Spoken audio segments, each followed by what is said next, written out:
အားလုံးပဲမင်္ဂလာပါ Elevate Edulab ကနေပြီးတော့မှကြိုဆိုလိုက်ပါတယ်ဒီစာအုပ်ကလေးကတော့တခုတည်းသောအရာ The One Thing ဆိုတဲ့စာအုပ်ပဲဖြစ်ပြီးတော့မှ Gary Keller နဲ့ J. Papasan တို့ကရေးသားထားပါတယ်ဒီစာအုပ်ကတော့နံပါတ်1ကောင်းဆုံးသောစာအုပ်လည်းဖြစ်တယ်အဲ့ဒီစာအုပ်ထဲမှာသင်လိုချင်တဲ့အရာနဲ့သင်လုပ်နေတဲ့အရာကိုဘယ်လိုချိတ်ဆက်ရမလဲဆိုတဲ့အကြောင်းလေးတွေကိုဖော်ပြရေးသားထားပါတယ်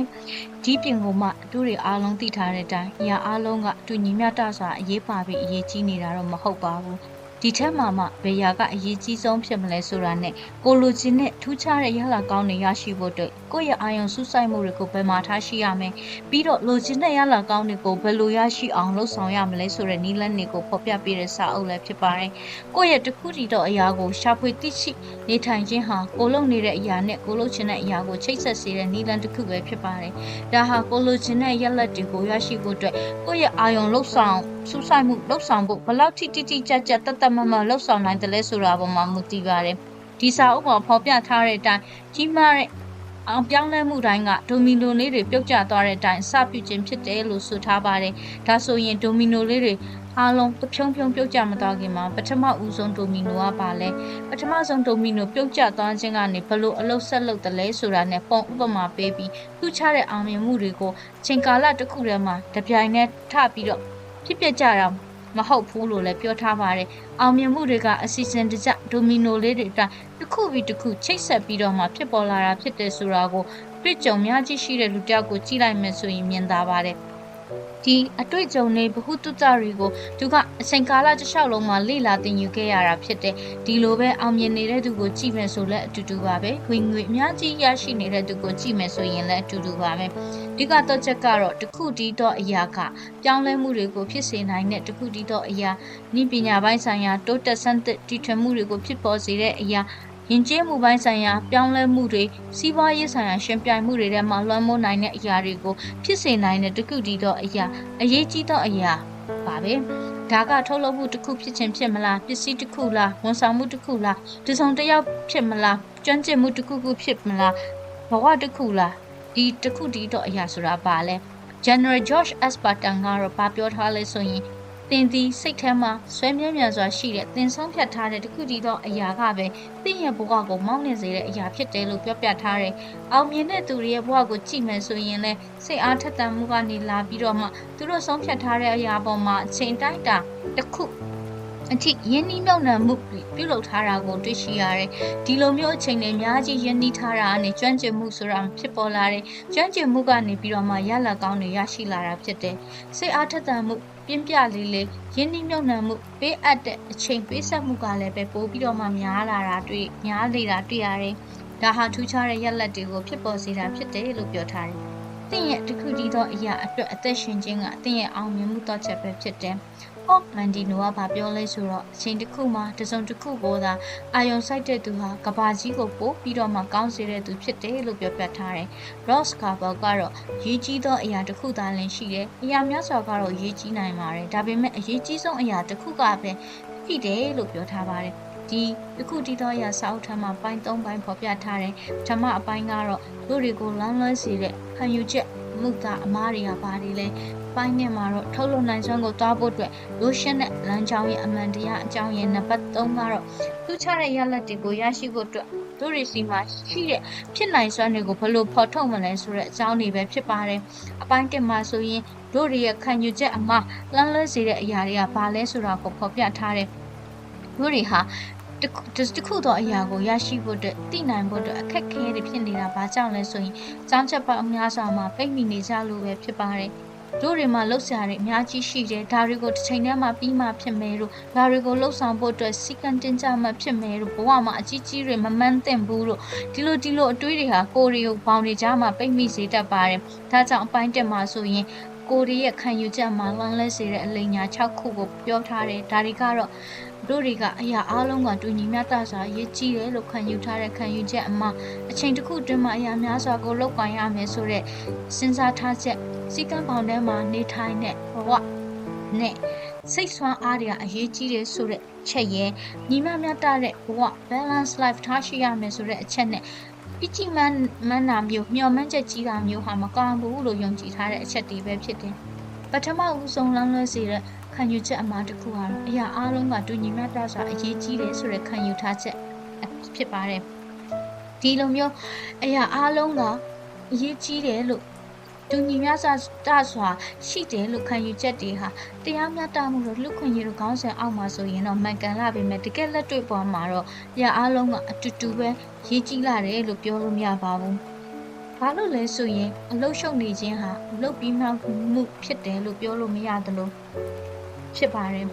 သူတွေဟာကလေးတွေကိုကြည့်လိုက်မယ်ဆိုရင်ပိုးပြီးတော့တည်တာတယ်သူတို့မှမနှက်စာစားတဲ့ချိန်ကြောင်းသွားတဲ့ချိန်အိမ်စာလုပ်တဲ့အချိန်ရေချိုးတဲ့အချိန်အိမ်ယာဝင်ချိန်ဆိုပြီးအချိန်တွေရှိတတ်ပါတယ်ဒါပေမဲ့တစ်ဖက်မှာလည်းညစာမလုပ်ခင်အိမ်စာလုပ်ပြီးရင်တော့ဘလောက်ကစားလို့အချိန်ရမယ်ဆိုတာမျိုးသူတို့အချိန်တွေကိုချိန်ဆတတ်ပါတယ်ကိုရီကြီးလာတော့တို့တွေဟာဘယ်ချိန်မှာဘာလုပ်မလဲဆိုတာရွေးချယ်မှုတစ်ခုဖြစ်လာတယ်ကိုယ့်ဘဝမှာကိုဘာလုပ်မယ်ဆိုတဲ့ရွေးချယ်မှုကကိုယ့်ဘဝမှာကိုဘယ်လိုဖြစ်မယ်ဆိုတာအတွက်အဆုံးဖြတ်ဖြစ်လာတယ်ဒါဆိုရင်ဘယ်ရောက်ကိုဘယ်ချိန်မှာဘယ်လိုလုပ်မလဲဘယ်လိုဆုံးဖြတ်မလဲပထမဦးစားပေးအနေနဲ့ဘာကိုအရင်လုပ်မလဲအောင်မြင်တဲ့သူတွေကသူတို့မှာဦးစားပေးတတ်တဲ့အရာတတ်တတ်မှတ်မှတ်ရှိပါတယ် to do list ဆိုတာကိုချိန်စီမံခန့်ခွဲမှုအတွက်အောင်မြင်မှုလမ်းကြောင်းမှာ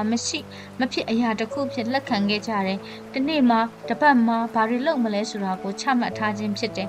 အောင်မြင်တဲ့သူတွေမှာတော့ဒီလို to do list ဆိုတာထက် success list ဆိုပြီးတော့ရှိတတ်ကြတယ် to do list ကိုကြည့်လိုက်ရင်တော့အချက်တွေအများကြီးတန်းစီနေတာတွေ့ရပြီးတော့ success list မှာတော့ရည်ရွယ်ချက်တတ်မှတ်တစ်ခုနှစ်ခုသာပဲတွေ့ရမှာဖြစ်တယ် to do list ကရည်ရွယ်ချက်များစွာကိုဆွဲခေါ်သွားစေပြီးတော့မှ success list ကတော့ဥတီချက်တတ်မှတ်ရှိစေတယ်ပို့ပြီးတော့စနစ်ကျအောင်လည်းကူညီပေးပါတယ်19ရာစုနှစ်လောက်မှာပေါ်လာတဲ့ Alfredo Pareto ရဲ့ 80-20 principle အရဆိုရင်80%သောမြေနေရာအတိုင်းတာကို20%သောသူတွေကပိုင်ဆိုင်ထားတာဖြစ်တယ်ဆိုတာကိုတွေ့ရှိရတယ်။ Pareto ရဲ့ပြောကြားချက်အရဆိုရင်တို့တွေလှုပ်ဆောင်ချက်တွေကအနည်းငယ်သောလှုပ်ဆောင်ချက်တွေကပ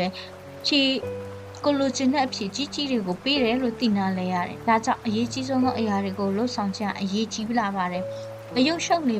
မလှုပ်ရှုပ်နေဖို့ပေါ်မှာအာယုံမထားပါနဲ့အလုပ်ပြီးမြောက်မှုကိုသာအာယုံစိုက်တဲ့တယ်လို့ပြောထားတယ်။တင့်အတွက်အရေးကြီးတဲ့အလုပ်တွေကိုမပြီးမြောက်မချင်းအရာအားလုံးကိုညှင်းပယ်ရပါမယ်။ဒါဟာပထမဦးဆုံးအချက်ဖြစ်ပါတယ်။ဒုတိယအချက်ကတော့အချိန်တစ်ခုအတွင်းမှာအရာများစွာလုပ်ကင်ခြင်းပါပဲ။အလုပ်နှစ်ခုကိုတစ်ချိန်တည်းမှာလုပ်ကင်ခြင်းကဘယ်အလုပ်ကိုမှတိတိကျကျလုပ်နေတာမဟုတ်ပါဘူးလူသားတွေကအလုပ်နှစ်ခုမကဘူးအလုပ်များစွာချိန်တန်းမှာလုပ်တတ်တယ်ဥပမာလမ်းလျှောက်နေရင်စကားပြောတယ်ပြီးကိစ္စနေမြင်ပုံကြည့်တယ်ဒီလိုမျိုးအလုပ်နှစ်ခုသုံးခုကိုအများကြီးကိုတစ်ချိန်တန်းမှာလုပ်တတ်ကြတယ်အဲ့လိုမျိုးလုပ်တဲ့ချိန်မှာလဲတို့တွေအာယုံစောင့်မှုကဘိုးဘက်ကိုအာယုံရောက်လိုက်ဒီဘက်ကိုအာယုံစိုက်လိုက်နဲ့အရာအားလုံးကိုအများကြီးတစ်ချိန်တည်းမှာပြီးရမယ်ဆိုတဲ့ခံစားချက်ကြောင့်မို့လို့အာယုံရတတ်ပါတယ်အဲကြောင့်မို့လို့အလုပ်ဆောင်မှုတစ်ခုတည်းမှာအာယုံစိုက်တာမဟုတ်ဘဲနဲ့တစ်ချိန်တည်းမှာအရာများစွာကိုလှုပ်ဆောင်နေခြင်းကအချိန်ကုန်သက်သာစေတာမဟုတ်ဘဲနဲ့အချိန်ကိုပိုးပြီးကုန်လို့စေတာဖြစ်တယ်ဘာလို့ဆိုတော့အာယုံစူးစိုက်မှုမှာအနောက်အရှက်ဖြစ်စေပြီးတော့မှအရာများစွာပေါ်မှာကိုယ့်ရဲ့အာယုံစူးစိုက်မှုကိုဖြန့်ကျက်ထားရလို့ပဲဖြစ်ပါတယ်။ဒါတွေကြောင့်မို့လို့ရလက်ကောင်းလည်းရရှိလာစေမှာမဟုတ်ပါဘူးလို့ပြောထားပါတယ်။နံပါတ်3ချက်ကတော့စီကံပေါင်းထဲမှာနေထိုင်ရမယ်ဆိုတဲ့လောင်းလဲတဲ့ခံယူချက်။စီးစနစ်ကြမ်းမှုတဲ့လှုပ်ဆောင်ချက်တွေဟာဆက်ထားတဲ့အောင်မြင်မှုတွေရရှိဖို့အတွက်ကိုစစ်စစ်နဲ့ကြာနာတဲ့လှုပ်ဆောင်ချက်တွေနဲ့ဆက်ထားတဲ့မာရပင်ပြန်ပွဲမဟုတ်ဘူးလို့ပြောထားတယ်။အောင်မြင်ခြင်းဆိုတာကစစ်စစ်နဲ့ကြာနာစွာလှုပ်ဆောင်တဲ့လှုပ်ဆောင်ချက်တွေကိုအတိုင်းအတာတစ်ခုထိလှုပ်ဆောင်ပြီးတော့မှဖြစ်ပေါ်လာတဲ့အလေ့အထ habits ကနေရလာတာဖြစ်ပါတယ်။ habits အလေ့အထအသစ်တစ်ခုကိုတည်ဆောက်ဖို့အတွက်ဆိုရင်ရက်ပေါင်း66ရက်ကြာတတ်ပါတယ်။ပြမျှအားဖြင့်တော့18ရက်ကနေပြီး254ရက်လောက်တော့ကြာတယ်လို့ပြောလို့ရပါတယ်66ရက်ကြာဆိုရင်တော့အလေ့အထတစ်ခုအသစ်တစ်ခုဟာအလေ့အထအနေနဲ့သတ်မှတ်လို့ရသွားပြီလို့ဆိုထားပါတယ်ဒါကြောင့်မလို့အလေ့အထအသစ်ဖြစ်သွားပြီဆိုရင်အဲ့ဒီအလေ့အထဆက်ရှိနေဖို့အတွက်သိပ်ပြီးအာရုံစိုက်ထည့်စရာမလိုတော့ပါဘူးစီကံရှိတဲ့လူတယောက်ဖြစ်ချင်းဆိုတာထက်အလေ့ထကောင်းတဲ့အားကောင်းတဲ့ပြင်အားများတဲ့အလေ့ထကိုပိုင်ဆိုင်တဲ့သူတယောက်ဖြစ်ချင်းကသာလျှင်ဒီစီကံရှိတဲ့ရွေးချယ်မှုတွေကိုလှုပ်ဆောင်ပြီးတော့အလေ့ထအကောင်းတွေကိုတိဆောက်ပြီးတော့မှထူးခြားတဲ့ရလဒ်တွေကိုယူဆောင်နိုင်တာဖြစ်ပါတယ်။ဒါတိစတုထအချက်ကစိတ်ဆန်းအားစိတ်လိုအင်ဆန္ဒအတွက်အမြဲအသင့်ဖွင့်လျက်ရှိတယ်ဆိုတဲ့ခံယူချက်နားလည်စေတဲ့အချက်ပဲဖြစ်ပါတယ်။ကိုယ့်ရဲ့စိတ်ဆန္ဒဆွမ်းအားဝေးပါဝါဟာအကျင့်စရိုက်လက္ခဏာတစ်ခုကိုဖြစ်ပေါ်စေဖို့အတွက်လိုအပ်ချက်တစ်ခုဖြစ်တယ်လို့သတ်မှတ်ထားတဲ့ယုံကြည်မှုအလွယ်ပဲဖြစ်ပါတယ်။ဒီလိုယုံကြည်လိုက်ရင်တိုင်ပင်ဆိုတဲ့အ အချိန်ကိုက်လုံနိုင်စွမ်းဆိုတဲ့အချက်ကိုလက်ဟာသွားနိုင်ပါတယ်လှုပ်ဆောင်ချက်တစ်ခုကိုဆွဆွဲမြဲမြဲလုပ်ကနိုင်စွမ်းရှိခြင်းကအားကောင်းတဲ့ယူဆဖြစ်ပါတယ်အဲ့ဒါကိုစီးစနစ်ကြနာခြင်းလို့လည်းခေါ်ဆိုကြပါတယ်ကိုလုံနိုင်လို့လုပ်တယ်ဆိုတာကတကယ်တော့စွမ်းအားအကျဉ်းတယ်ပဲဖြစ်ပါတယ် marshmallow task လို့ခေါ်တဲ့စမ်းသပ်ချက်တစ်ခုမှာကလေးငယ်တွေကိုစမ်းသပ်ချက်တစ်ခုလည်းဖြစ်တယ်ကလေးငယ်တွေကို15မိနစ်ကြာမှမုတ်စားမယ်ဆိုရင်မုတ်ကျိုးလိမ့်နဲ့ကုတ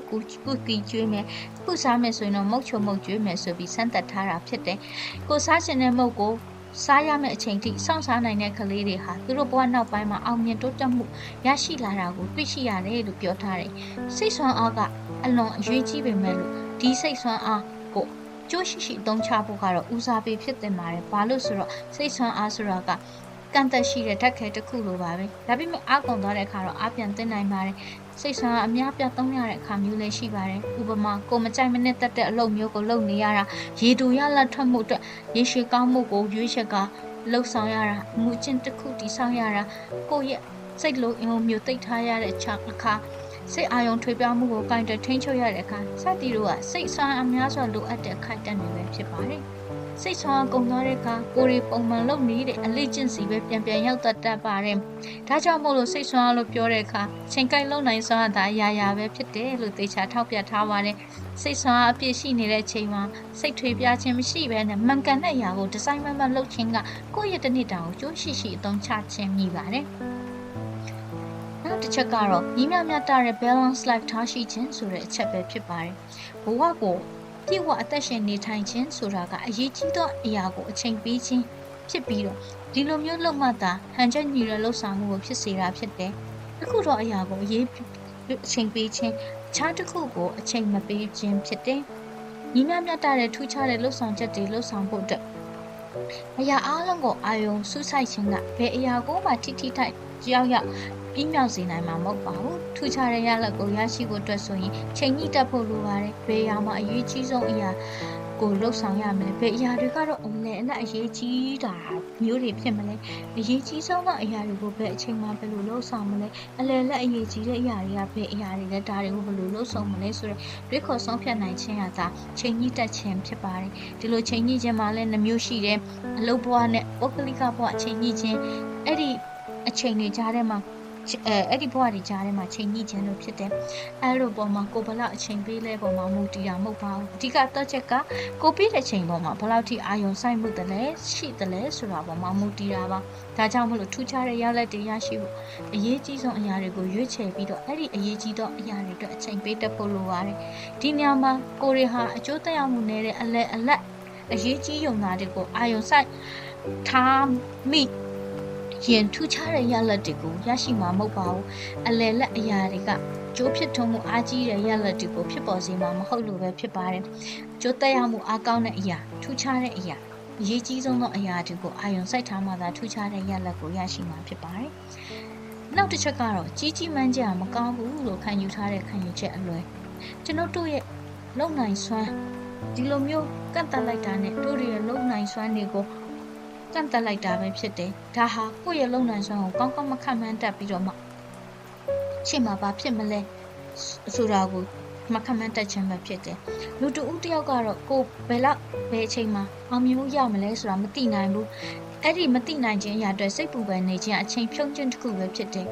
ကိုယ့်ရဲ့အတွေ့အကိုယ့်ရဲ့လှုပ်ဆောင်ချက်ကိုဖြစ်စေတာဖြစ်ပြီးအဲ့လှုပ်ဆောင်ချက်ကပဲရလဒ်ကိုဖြစ်ပေါ်စေတာဖြစ်လို့ဒီနေ့မှာသင်ပါလုပ်တယ်လဲဆိုတာကမနေ့ဖြန်မှာသင်ပါဖြစ်မလဲဆိုတာကိုသတ်မှတ်ပေးတာဖြစ်တယ်။အောင်မြင်မှုအစစ်စစ်တိုင်းမှာသင်ပါလုပ်တယ်လဲသင်ဘယ်လိုလုပ်တယ်လဲ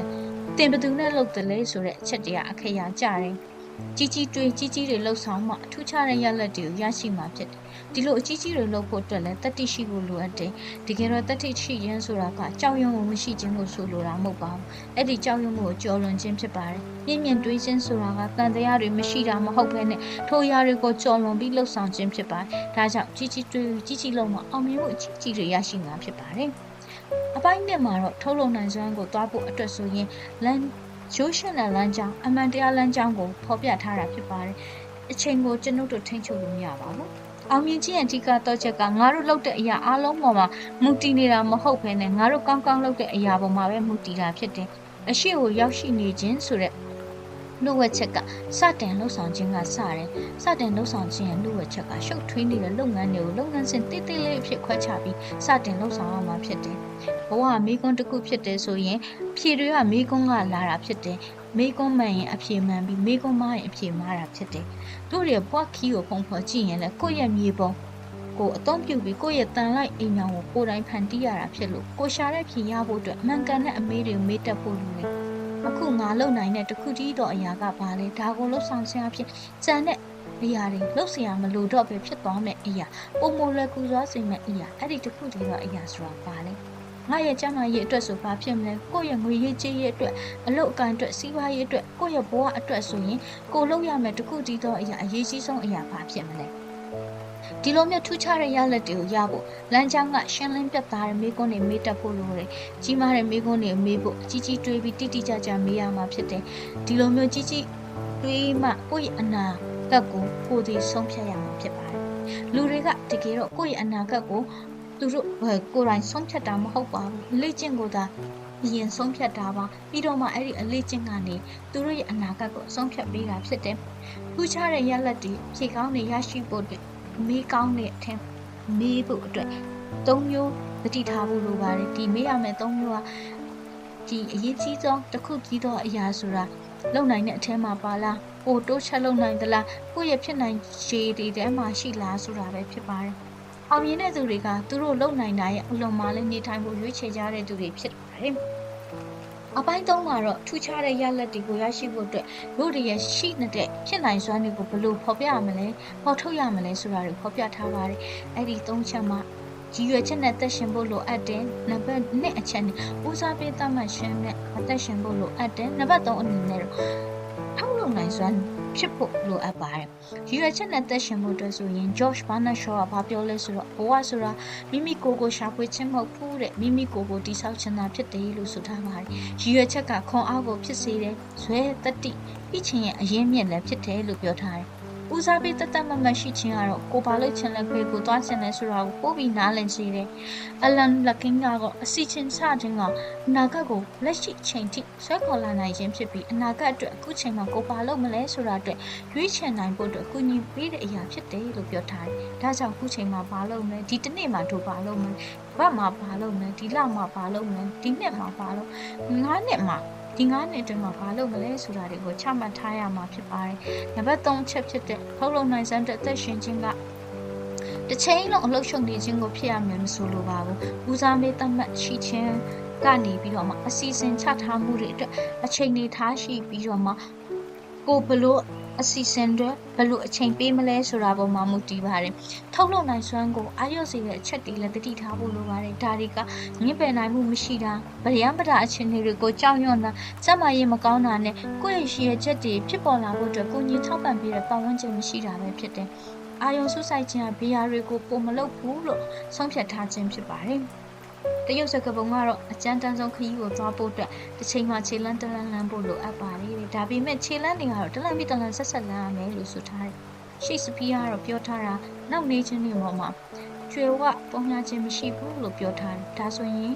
တို့တွေရဲ့အရေးကြီးဆုံးတော့တစ်ခုတည်းတော့အရာဆိုတာပါလဲ။အဲ့ဒီကိုသွားခြင်းတဲ့နေရာကိုရောက်ဖို့အတွက်အချိန်တတ်မှတ်ထားရှိပြီးတော့လှုပ်ဆောင်မှသာကိုသွားခြင်းတဲ့ခီးမှတ်တိုင်ကိုရှောက်လန်းနိုင်မှာဖြစ်တယ်ဒီလိုမျိုးရှောက်လန်းနိုင်ဖို့အတွက်လည်း time blocking လေးတွေချမှတ်ပြီးလှုပ်ဆောင်နိုင်ပါတယ်ဒီလိုမျိုးဂတိကဝတ်သုံးခုချပြီးလှုပ်ဆောင်တဲ့အခါမှာဆိုရင်ကျွမ်းကျင်မှုကိုရှောက်လန်းခြင်းစွန့်ဦးတည်ထွင်လှုပ်ဆောင်ခြင်းကနေဥတီချက်ရှိလှုပ်ဆောင်ခြင်းတာဝန်ယူတာဝန်ခံမှုရှိခြင်းမှာနေထိုင်ရှင်သန်ခြင်းတို့ဆိုတဲ့ဂတိကဝတ်သုံးခုလည်းပေးဖို့လိုအပ်ပါတယ်Josh Harless ကတော့ကိုယ်တိုင်ကောင်းဆုံးလှုပ်ဆောင်တတ်သူတိုင်းကဘယ်တော့မှနောင်တရတယ်လိမ့်မရှိဘူးလို့ပြောထားတယ်ကျွမ်းကျင်မှုတို့သွားရလန်းဆိုတာကိုတက်မြတ်တဲ့အရာကိုကျွမ်းကျင်နဲ့လေ့လာသင်ယူခြင်းဖြစ်ပါတယ်ဘာလို့ဆိုကျွမ်းကျင်မှုတို့သွားရလန်းကိုရှောက်လန်းခြင်းကပထမဦးဆုံးဒိုမီနိုကိုပြိုလဲစေမဲ့အချက်ဖြစ်လို့ပါပဲစွန့်ဦးတည်ထွင်လှုပ်ဆောင်ခြင်းကနေဥတီချက်ထားရှိခြင်းကတော့ရည်ရွယ်ချက်ရှိလှုပ်ဆောင်ခြင်းကနေကိုအကောင်းဆုံးလုပ်နိုင်တာကိုရွေးချယ်လှုပ်ဆောင်ခြင်းဖြစ်ပြီးတော့အဲ့ဒီအကောင်းဆုံးလုပ်နိုင်တာကိုလည်းကိုလုပ်နိုင်တဲ့ဟာကိုလည်းအကောင်းဆုံးလုပ်ကိုင်ခြင်းဆိုတဲ့နှစ်ခုကိုပေါင်းစပ်ထားခြင်းဖြစ်ပါတယ် စွန့်ဦးတင်ထွင်လှုပ်ဆောင်ခြင်းမှရည်ရွယ်ချက်ထားရှိကရည်ရွယ်ချက်ချီလှုပ်ဆောင်ခြင်းအာယုံစုဆိုင်ခြင်းစံနမူနာဖြစ်ခြင်းစနစ်တိဆောက်ခြင်းထိုးပေါက်ကျော်လာခြင်းဆိုပြီးတဆင့်ချင်းစီဖြစ်ပေါ်လာစေတာဖြစ်တယ်။တာဝန်ယူတာဝန်ခံမှုရှိခြင်းကတော့ကြာဆုံးမှုကနေသင်ခန်းစာတွေယူပြီး89 6ချင်းခက်ခဲပြဿနာတွေကိုထွေးပွေကကြံ့ကြံ့ခံ88ချင်းနဲ့ရလက်ပေါ်မှာဥတီလှုပ်ဆောင်ခြင်းတို့ဖြစ်ပါတယ်ဒီလိုမျိုးကိုယ့်ရဲ့လှုပ်ဆောင်ချက်တွေလှုပ်ပြီးမြောက်မှုတွေကအားရစေတဲ့အချက်၄ချက်ကိုလည်းတတိထားရမှာဖြစ်ပါတယ်ဒါတွေကတော့မငင်းဆိုနိုင်ခြင်းဗယံပဒဖြစ်ခြင်းကိုကြောက်ရွံ့ခြင်းကျမ်းမာရေးနဲ့မငြင်းညွန့်တဲ့အမှုအကျင့်တွေရှိခြင်းမိမိရဲ့ရည်ရွယ်ချက်ကိုရှောင်လန်းတဲ့အခါမှာအထောက်အကူဖြစ်စေတဲ့ပတ်ဝန်းကျင်မရှိခြင်းတို့ပဲဖြစ်တယ်ဘာပဲဖြစ်နေပါစေဂျွန်ခေါမတ်ကတော့အာယုံစုဆိုင်မှုကတော့ကိုယ်အဖေအအောင်ကိုမလုဆောင်ဘူးလေလို့ဆုံးဖြတ်ထားခြင်းပဲဖြစ်တယ်လို့ပြောပြထားပါတယ်။ဒါကြောင့်မို့လို့တို့ရဲ့တစ်ခုတည်းသောအရာအရေးကြီးဆုံးသောအရာကဘာလဲကိုသွားခြင်းနဲ့လမ်းကြောင်းအောင်မြင်မှုတွေရရှိဖို့အတွက်ထို့အရေးကြီးဆုံးသောအရာကိုဘယ်လိုဥတီချက်ရှိရှိတမချက်ရှိရှိနဲ့ချောင်းလန်းကြမယ်ဆိုတာများစွာအရေးကြီးပါတယ်။ကျေးဇူးများတင်ပါတယ်အခုဖတ်ရှုသွားတာကတော့Very Gala နဲ့ J for person လို့ရေးထားတဲ့စာမျက်နှာ188မျက်နှာပါတဲ့ The One Thing ဆိုတဲ့စာအုပ်ရဲ့အနှစ်ချုပ်ပဲဖြစ်ပါတယ်။ဒါဒီနဲ့ပတ်သက်ပြီးတော့မှပို့ပြီးတော့မှသိချင်နေဆိုရင်တော့ thething.com theonething.com ဆိုတဲ့ web page ကလေးမှာတာပြီးတော့မှကြည့်ရဖြစ်စေအနှစ်ချုပ်မဟုတ်ဘဲနဲ့စာအုပ်တစ်အုပ်လုံးကိုပဲဖတ်ပြီးဖြစ်စေဆက်လက်ပြီးတော့မှလေ့လာနိုင်ပါတယ်။ဒီလိုအနှစ်ချုပ်ကလေးကိုနားထောင်ချအဖြစ်ဘခုတူတာလေးရဖတ်နေရင်းနဲ့လဲနားထောင်ရင်းနဲ့လဲဝမ်းမြောက်ပျော်ရွှင်ကြပါစေလို့ဆုမွန်ကောင်းတောင်းလိုက်ပါတယ်